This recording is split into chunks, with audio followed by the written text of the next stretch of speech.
নমস্কার, আমি বাপুন মণ্ডল। আজ ক্লাস 10 ম্যাথ কোষোদ্যোগী 4 অর্থাৎ আয়তঘনর 6 দাগ থেকে অঙ্কগুলো সমাধান করব। 6 দাগ অঙ্ক কী বলেছে? একটি ঘনকের কর্ণের দৈর্ঘ্য 4√3 সেমি হলে ঘনকটির সমগ্র তলের ক্ষেত্রফল হিসাব করে লিখি। তাহলে আমাদের সমগ্র তলের ক্ষেত্রফল বের করতে হবে, ঠিক আছে? তাহলে কী বলেছে? ঘনকের কর্ণের দৈর্ঘ্য, ঘনকের 3 সেমি কী বের করতে বলেছে? আমাদের বলেছে সমগ্র তলের ক্ষেত্রফল। একটা কথা বলেছিলাম আগের ভিডিওতে, যে যেটা বলবে যেমন কর্ণ বের করতে পারলে বা ক্ষেত্রফল বের করতে হলে যা বের করতে হলে আমি বলেছিলাম যে আগে সূত্র লিখবে, দেখবে অঙ্ক খুব সহজ হয়ে যাবে, ঠিক আছে? এবারেও তাই বলছি, যদি তোমরা সূত্র লেখো তাহলে দেখবে অঙ্ক খুব তাড়াতাড়ি সহজ হয়ে যাবে এবং তাড়াতাড়ি বুঝতে পারবে কী করতে হবে। তাহলে আমি কর্ণের দৈর্ঘ্যের সূত্রে ফেলছি, √3 ইন্টু বাহু সমান সমান কত বলেছে? 4√3। তাহলে এবার কী করবো? বাহুটা রাখলাম সমান সমান, এই √3টা গুণ অবস্থায় আছে, তাই কী হবে? ওপারে চলে যাবে, সমানের ওপারে চলে যাবে, সমানের এদিকে চলে যাবে। তাহলে গেলে কী হবে? এদিকে গুণ অবস্থা আছে, ওপারে গেলে ভাগ হবে। তাহলে 4√3, এদিকে গুণ অবস্থা আছে তাই তলায় বসলো √3। তাহলে √3 কেটে দিলাম, দিলে বাহু সমান সমান কত হলো? 4। তাহলে বাহু কত হলো? 4। এবার কী বের করতে আমাদের বলেছে? যে সমগ্র তলের ক্ষেত্রফল, অতএব সমগ্র তলের ক্ষেত্রফল সমান সমান, সমগ্র তলের ক্ষেত্রফলের সূত্র কি? 6a²। এ মানে বাহু, তাহলে সমান সমান 6 ইন্টু বাহু কত? এ মানে বাহু, বাহু কত বেরিয়েছে? 4, তাহলে 4², ঠিক আছে? 6 ইন্টু 4 4 16 সমান সমান কত হলো? 6 16 96। এত কি? ক্ষেত্রফল মানে বর্গ সেমি, বললাম যে ক্ষেত্রফল মানে বর্গ সেমি, বর্গ একক হবে, আর আয়তন মানে ঘনফল হবে। তাহলে কত বেরোলো? 96 বর্গ সেমি। পরের অঙ্কে চলে যাবো। 7 দাগের, একটি ঘনকের ধারগুলির দৈর্ঘ্যের সমষ্টি 60 সেমি হলে ঘনকটির ঘনফল হিসাব করে লিখি। ঘনফল মানে কি? আয়তন। তাহলে আমাদের আয়তন বের করতে হবে। আর কি বলেছে? একটি ঘনকের ধারগুলির দৈর্ঘ্যের সমষ্টি 60 সেমি। সমষ্টি মানে কি? সমষ্টি বলতে টোটাল যোগফল। তাহলে কতগুলি ধার আছে? 12টা। 12টা ধারের সমষ্টি কত? 60 সেমি। তাহলে 12টা ধারের যদি সমষ্টি 60 সেমি হয়, তাহলে একটা ধারের সমষ্টি কত? অতএব একটি ধারের সমষ্টি সমান সমান, তাহলে কী করতে হবে? এই 60-এর সাথে আমি যদি 12 ভাগ করে দিই, কারণ যেহেতু 12টা ধার আর সমষ্টি 60, তাহলে সেই সমষ্টি থেকে যে কটা ধার সেটা ভাগ করে দিলে একটি ধারের সমষ্টি পেয়ে যাবে, ঠিক আছে? তাহলে 5 বারং 60, তাহলে সমান সমান কত হলো? 5 সেমি, ঠিক আছে? তাহলে একটি ধারের দৈর্ঘ্য কত হলো? একটি ধারের দৈর্ঘ্য 5 সেমি। অতএব ঘনফল কত? অতএব ঘনফল, তাহলে বললাম ঘনফল মানে আয়তন, AQ, ঠিক আছে? AQ মানে কি? বাহু কিউ, ঠিক আছে? তাহলে একটি ধার বা বাহু কত? 5, তাহলে 5Q সমান সমান কত হয়? 125। তোমরা দেখে নেবে যে 5Q মানে 3টে 5 গুণ অবস্থা আছে, ঠিক আছে? কত হলো? 125। এত ঘন সেমি। একটি সমকোণী চৌপালের আয়তন 432 ঘন সেমি। তাকে সমান আয়তন বিশিষ্ট দুটি ঘনকে পরিণত করা হলে প্রতিটি ঘনকের প্রত্যেক ধারের দৈর্ঘ্য কত হবে হিসাব করে লিখি। তাহলে আমাদের প্রত্যেকটা ধারের দৈর্ঘ্য বের করতে হবে। আগে সেটা কী করতে হবে না, আমাদের এই সমকোণী চৌপাল মানে আয়তঘন, তার আয়তন কত? 432 বলে দিয়েছে। এটাকে আমাদের দুটো ঘনকে পরিণত করতে হবে। অর্থাৎ দুটি ঘনকে পরিণত করতে গেলে কী করতে হবে? 2 দিয়ে ভাগ করতে হবে ঘনকে। অতএব দুটি ঘনকে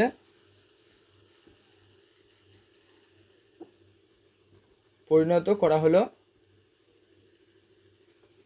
হলো সমান সমান, তাহলে 432/2, 2 দুগুণে 4, 2 একে 2, 6 দুগুণে 12 সমান সমান 216 এত ঘন সেমি। বলেছে যে দুটি ঘনকের প্রত্যেকটি ধারের দৈর্ঘ্য কত হবে, ঠিক আছে? তার হচ্ছে প্রত্যেকটা ধারের দৈর্ঘ্য বের করতে হবে, ঠিক আছে? তাহলে তারা কী করবো? ধার মানে কি? বাহু। তাহলে আমাদের ধারের দৈর্ঘ্য পেতে গেলে কী করতে হবে? আমাদের বাহুটা আগে জানতে হবে। তাহলে বাহু কী করে পাবো? না, আয়তনের সূত্রে বাহু আছে। অতএব কী লিখবো? অতএব আমাদের আয়তন বের করতে হবে। অতএব আয়তন বের করলাম সমান সমান 216, ঠিক আছে? তাহলে আয়তন মানে কি? বাহু। তাহলে বাহু কিউব সমান সমান 216, ঠিক আছে? তাহলে বাহু কিউব সমান সমান 216। বাহু মানে কি? এ, তাহলে আমি এটা A³ লিখতে পারি। A³ সমান সমান 216, এটাকে কিউব করলে কত হয়? 6 কিউব, ঠিক আছে? দেখে নিতে পারো। 6 কিউব করলে কত হয়, 6 যোগ 36, 6 36 216। তাহলে এ সমান সমান এর কিউব কিউব কেটে দিলাম, তাহলে এ কিউব সমান সমান 6 কিউব হলো। এবার এর কিউব বাদ দিলাম, কেটে দিলাম, ঠিক আছে, সমান সমান কত হলো 6। অতএব এ সমান সমান 6 সেমি। তাহলে ঘনকের প্রত্যেকটা ধারের দৈর্ঘ্য কত হবে, 6 সেমি। পরের অঙ্ক 10-এর দাগে একটি ঘনকের প্রতিটি বাহুকে 50% কমানো হলো। মূল ঘনক ও পরিবর্তিত ঘনকের ঘনফলের অনুপাত কী হবে হিসাব করে লিখি। তাহলে 50% বলেছে, প্রতিটি বাহুকে 50% কমানো হলো। মনে করি ঘনকের বাহু সমান সমান এক্স।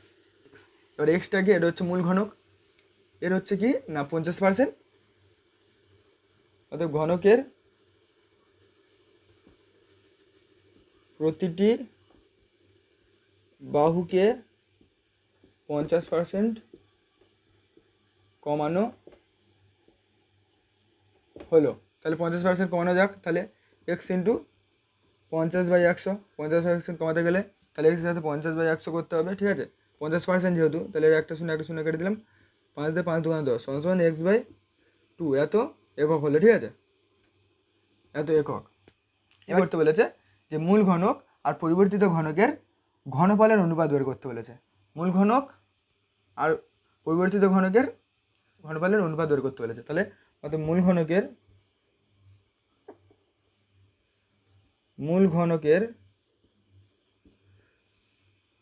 ঘনফল সমান সমান, তাহলে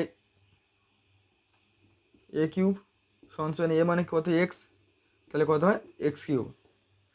আবার পরিবর্তিত ঘনকের ঘনফল সমান সমান এ কিউব সমান সমান এ মানে কত, এ এখানে এ বলতে বাহু কত x/2 পরিবর্তিত ঘনকের, তাহলে x/2 কিউব সমান সমান কত হচ্ছে x³/8, ঠিক আছে।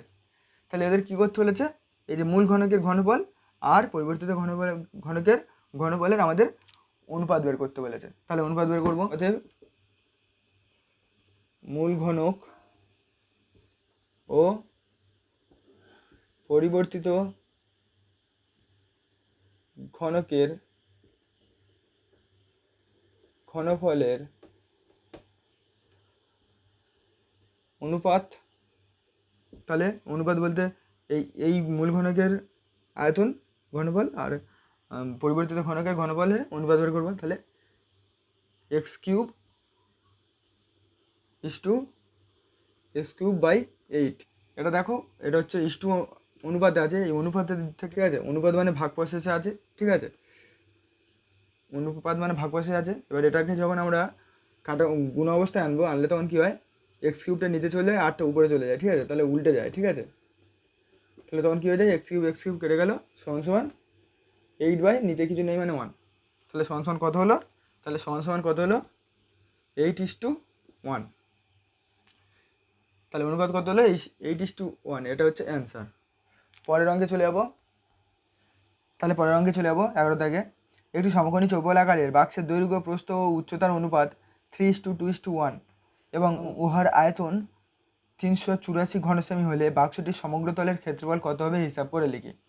তাহলে দেখো, আমি এখানে ধরে নিয়েছি যে মনে করি দৈর্ঘ্য 3x, যেহেতু ওখানে দৈর্ঘ্য প্রস্থ আর উচ্চতার অনুপাত বলেছে 3:2:1, সেহেতু আমি ধরে নিয়েছি মনে করি দৈর্ঘ্য 3x, প্রস্থ 2x আর উচ্চতা x, ঠিক আছে। এবার এদের আয়তন কত বলেছে, অতএব আয়তন কত বলেছে, আয়তন সমান সমান 384 ঘনসেমি, ঠিক আছে। তাহলে এবার আমি বলেছিলাম যে আগে সূত্র লিখবে, দেখবে অঙ্ক হয়ে গেছে। তাহলে আয়তনের সূত্র লেখা যাক, কি দৈর্ঘ্য ইন্টু প্রস্থ ইন্টু উচ্চতা সমান সমান কত 384।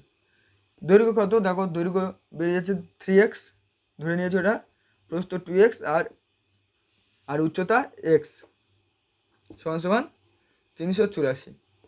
বা এগুলো যদি আমি গুণ করি তাহলে কী হয়, 3 দুগুণে 6 আর 6কে 6, ঠিক আছে, 6 আর এক্সগুলো গুণ করলে x স্কোয়ার আর x স্কোয়ারের সাথে x গুণ করলে x³ সমান সমান কত 384।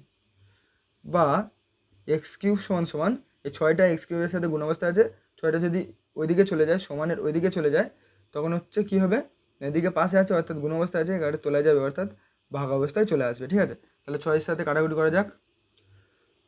6 × 36, 37, 38, 24, 4 × 24, তাহলে 64। তাহলে x³ সমান সমান 64, বা x³ সমান সমান 64কে কিউব করলে কত হয়, 4³ হয়। ঠিক আছে, বা x সমান সমান কত, এই x³ আর এর কিউব আর 4³ এর কিউব কেটে দিলে থাকে তাহলে x আর 4 থাকে, তাহলে x সমান সমান কত, 4। কিউব কিউব কেটে যায়, তাহলে থাকে x সমান সমান 4। তাহলে x এর মান কত বেরোলো, 4। এত, তাহলে x এর মান কত বেরোলো, 4। এবার তাহলে দৈর্ঘ্য কত, দৈর্ঘ্য তাহলে 3 × x এর জায়গায় 4 বসিয়ে দিলাম, সমান সমান 12। প্রস্থ কত, 2 × 4 সমান সমান কত, 8। আর x এর মান 4, তাহলে 4 বসিয়ে দিলাম। তাহলে এত কী হলো, এর দৈর্ঘ্য এত সেমি বেরোলো, প্রস্থ এত সেমি বেরোলো, আর উচ্চতা এত সেমি বেরোলো। ঠিক আছে, এবার আমাদের কী বের করতে বলেছে, সমগ্র তলের ক্ষেত্রফল বের করতে বলেছে। অতএব সমগ্র তলের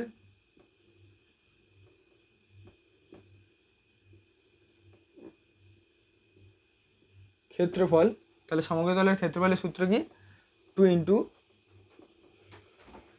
দৈর্ঘ্য ইন্টু প্রস্থ, তাহলে সমগ্র তলের ক্ষেত্রফলের সূত্র কি, 2 × দৈর্ঘ্য ইন্টু প্রস্থ প্লাস দৈর্ঘ্য ইন্টু উচ্চতা প্লাস প্রস্থ ইন্টু উচ্চতা সমান সমান তাহলে 2 × দৈর্ঘ্য কত, দৈর্ঘ্য 12, ইন্টু প্রস্থ কত, প্রস্থ 8, প্লাস দৈর্ঘ্য কত 12, উচ্চতা কত 4, প্লাস প্রস্থ কত 8, প্রস্থ কত 8 ইন্টু উচ্চতা কত 4 সমান সমান তাহলে 2 × তাহলে 2 × 8 × 96 প্লাস 48, 4 × 48 প্লাস 4 × 8 = 32 সমান সমান 2 × 96, 48 আর 32 যোগ করলে কত হয়, 16, 6 হাতে 1, 17, 176 সমান সমান কত হয়, 6 × 12, 2 হাতে 1, 7 × 14, 15, 5 হাতে 1, 2 × 2, 2 × 3, এত কি না, যেহেতু ক্ষেত্রফল তাহলে বর্গ সেমি, বর্গ সেমি, এটা হলো অ্যান্সার। ঠিক আছে, পরের অঙ্কে চলে যাবো। পরের অঙ্ক কী বলেছে, পরের অঙ্ক হচ্ছে 12 দাগে। কী বলে, একটি চা বাক্সের ভিতরে দৈর্ঘ্য প্রস্থ উচ্চতা যথাক্রমে 7.5 ডেসিমিটার, 6 ডেসিমিটার এবং 5.4 ডেসিমিটার। চা ভর্তি বাক্সটির ওজন 52 কিগ্রা 350 গ্রাম, কিন্তু খালি অবস্থায় বাক্সটির ওজন 3.75 কিগ্রা হলে 1 ঘন ডেসিমিটার চায়ের ওজন কত হবে তা হিসাব করে লিখি। তাহলে আমাদের প্রথমে দেখো যে চায়ের বাক্সের ভিতরের দৈর্ঘ্য প্রস্থ উচ্চতা দিয়ে দিয়েছে। তাহলে ওখান থেকে আমি প্রথম চায়ের বাক্সের যে ভিতরের কতটা আয়তন আছে সেই আয়তনটাকে বের করে নেবো। ঠিক আছে, তাহলে অতএব চায়ের বাক্সের ভিতরের আয়তন সমান সমান, তাহলে আয়তনের সূত্র কি, চায়ের বাক্স মানে কি, আয়তঘন। ঠিক আছে, তাহলে যেহেতু আয়তঘন, তো আয়তঘনের তাহলে আয়তনের সূত্র কি, দৈর্ঘ্য ইন্টু প্রস্থ ইন্টু উচ্চতা। তাহলে দৈর্ঘ্য কত 7.5 ইন্টু প্রস্থ কত 6 ইন্টু উচ্চতা কত 5.4। এর পয়েন্টটা তুলে দিলাম, দিয়ে পয়েন্টের জন্য একটা 1 নিলাম, পয়েন্টের পরে এক ঘর সংখ্যা আছে তাই একটা শূন্য নিলাম, এরও তাই করলাম, পয়েন্টের জন্য একটা 1 নিলাম, পয়েন্টের পরে একটা এক ঘর সংখ্যা আছে তাহলে একটা শূন্য নিলাম। এবার কাটাকুটি করবো, 5 দিয়ে কাটছি, 5 × 2 = 10, এটা 5, 15, 75। আবার এটা দেখো 5 দিয়ে কাটছি, 3, 5, 15, এটা 5 দিয়ে কাটছি, 5, 2 × 10। আবার 2 দিয়ে 54 কাটছি, 27, 2 × 54। ঠিক আছে, তাহলে এবার কী করবো, 2 এর সাথে 6 কাটছি, 3, 2 × 6, তাহলে 3 × 3 = 9 আর 27 গুণ করলে কত হয়, 7 × 63, 3 হাতে হলে 6, 9 × 2 = 18, 18 আর 6 18, 19, 20, 21, 22, 23, 24, 243 এত কী হলো, আয়তন মানে ঘন সেমি, সরি ঘন ডেসিমি, যেহেতু সব ডেসিমি আছে, ঘন ডেসিমি। বলেছে চা ভর্তি বাক্সটির ওজন 52 কিগ্রা 350 গ্রাম, কিন্তু খালি অবস্থায় বাক্সটির ওজন 375 কিগ্রা। ভালো করে বোঝো, বলছে ভর্তি অবস্থায় এক রকমের ওজন, কারণ চা ভর্তি আছে, চায়ের একটা ওজন আছে, আবার বাক্সের একটা ওজন, তাই চা ভর্তি অবস্থায় বাক্সটির ওজন কত, 52 কিগ্রা 350 গ্রাম। কিন্তু যখন চা ওর ভিতরে নেই, অর্থাৎ খালি, তখন হচ্ছে শুধু বাক্সটার ওজন কত, শুধু বাক্সটার ওজন হচ্ছে না 3.75 কিগ্রা, ঠিক আছে, অর্থাৎ 3 কিলোগ্রাম আর 75 গ্রাম, ঠিক আছে, 3 কিগ্রা আর 75 গ্রাম। চা শুদ্ধ বাক্সের ওজন থেকে যদি আমি খালি বাক্সের ওজন বাদ দিই, তাহলে কী করবো না, আমরা চায়ের ওজন পেয়ে যাব, ঠিক আছে। তাহলে তাই করব। তাহলে চায়ের ওজন কী করে পাবো, ভর্তি বাক্স শুদ্ধ চায়ের ওজনে থেকে তাহলে বাক্সের ওজন বাদ দিয়ে দেবো। তাহলে 352 কিগ্রা 350 গ্রাম আর 3 কিগ্রা 75 গ্রাম, ঠিক আছে, এটাকে বিয়োগ করে দেবো, দিলে আমরা চায়ের ওজন পেয়ে যাব কত, তাহলে সমান কত হয়, 48.6 কিগ্রা। এবার কি বলেছে যে 1 ঘন ডেসিমিটার চায়ের ওজন কত সেটা আমাদেরকে বের করতে হবে। তাহলে টোটাল কিগ্রা, এত কিগ্রা হচ্ছে চা আছে, ঠিক আছে, 1 ঘন ডেসিমিটারের ওজন কত, তাহলে এত কিগ্রা এর ওজন কত বলছে, এটা হচ্ছে একটা বাক্সের মধ্যে আছে, কোন বাক্সে আছে না, যে কাঠের বাক্সে আছে তার আয়তন হচ্ছে, যে কাঠের বাক্সে আছে তার আয়তন হচ্ছে বেরিয়েছে 243 ঘন ডেসিমিটার। 48.6 কিগ্রা মানে কত, এই 243 ঘন ডেসিমিটার, ঠিক আছে, এটাই হলো এত ঘন ডেসিমিটার। তাহলে 1 ঘন ডেসিমিটার মানে কত, তাহলে 243 ঘন ডেসিমিটার সমান 48.6 কিগ্রা। 1 ঘন ডেসিমিটার মানে কত, তাহলে 48.6 বাই 243। আর এবার পয়েন্টটা তুলে দিলাম, দিয়ে পয়েন্টের জন্য একটা 1 নিলাম, আর পয়েন্টের পরে একটা ঘর সংখ্যা আছে তাই একটা 0 নিলাম। এবার কাটাকুটি করে দেবো, 2 দিয়ে কাটছি, 5 দুগুণে 10, 2 দুগুণে 4, 4 দুগুণে 8, 3 দুগুণে 6, ঠিক আছে। তাহলে 243 কেটে দিলাম, তাহলে 1/5 সমান ভাগ করলে কত হয়, 0 পয়েন্ট কে এটা শুনে নিলাম, 5 দুগুণে 10, ঠিক আছে, কত হলো 0.2 কিগ্রা। আর আমরা জানি 1 কিগ্রা সমান 1000 গ্রাম, 1 কিগ্রা যদি 1000 গ্রাম হয় তাহলে এত কিগ্রা মানে কত গ্রাম, তাহলে 0.2 ইন্টু, তাহলে আমরা 1000 গুণ করে দিতে হবে, দিলে আমরা এটা গ্রামে পেয়ে যাবো, ঠিক আছে। তাহলে গুণ করে দিলে কী হয়, এই পয়েন্টটা তুলে দিলাম, পয়েন্টের জন্য একটা 1 নিলাম, পয়েন্টের পরে 1 ঘর সংখ্যা তাই একটা 0, তাহলে একটা 0 কেটে দিলাম, দিলে কত হয়, 2 এর সাথে 100 গুণ করলে 200 এত গ্রাম, এটা অ্যান্সার, ঠিক আছে। ওকে, আজ তাহলে এই পর্যন্ত।